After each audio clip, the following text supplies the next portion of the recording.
ক্ষুদ্র উদ্যোক্তা মারুফ একটি বেসরকারি ফ্যাশন হাউসে জুয়েলারি সরবরাহ করেন। এই ব্যবসা করে সে তার জীবিকা নির্বাহ করে। তবে বৃদ্ধ বয়সে সঞ্চয়ের জন্য এখনো তেমন কিছু করতে পারেনি সে।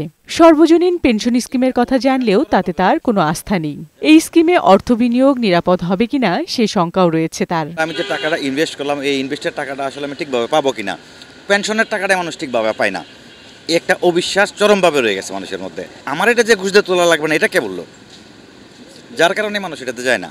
মারুফের মতো বেশিরভাগ মানুষই সর্বজনীন পেনশন স্কিমের সুবিধা সম্পর্কে এখনো বিভ্রান্তিতে রয়েছে। ফলে জনপ্রিয় করা যাচ্ছে না সরকারের এই কার্যক্রম। সাইডের ঊর্ধ্বে লোকরা এই করতে পারে কিনা এই স্কিমটা আমি জানি না।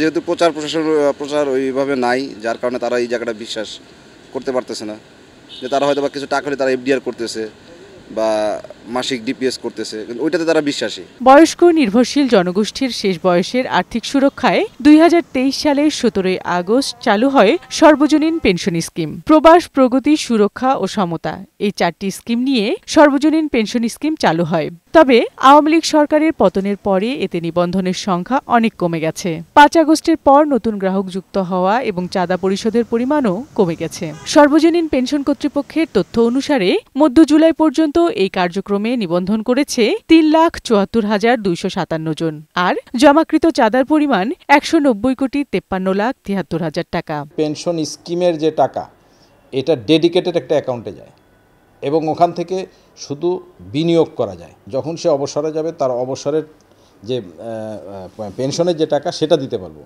এর বাইরে কিন্তু ওই টাকা দিয়ে আমরা আর কিছু করতে পারবো না। পেনশন স্কিমের টাকা প্রথম হলো বিনিয়োগ রেয়াত পাবে সে, দ্বিতীয়ত যে পেনশন পাবে সেটা আয়কর মুক্ত, তৃতীয়ত আমরা যে বিনিয়োগ করি বিনিয়োগের লাভের উপরে ট্যাক্স দিতে হয় না।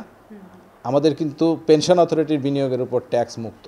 সর্বজনীন পেনশন কর্তৃপক্ষ বলছেন, বিদ্যমান স্কিমগুলোকে আরও আকর্ষণীয় করতে নানা উদ্যোগ নেওয়া হচ্ছে। এর সাথে বিমার সম্পৃক্ত করা যায় কিনা সেটা নিয়ে আমরা কাজ করছি। এখনও সম্ভাব্যতা যাচাইয়ের পর্যায়ে আছে এগুলো।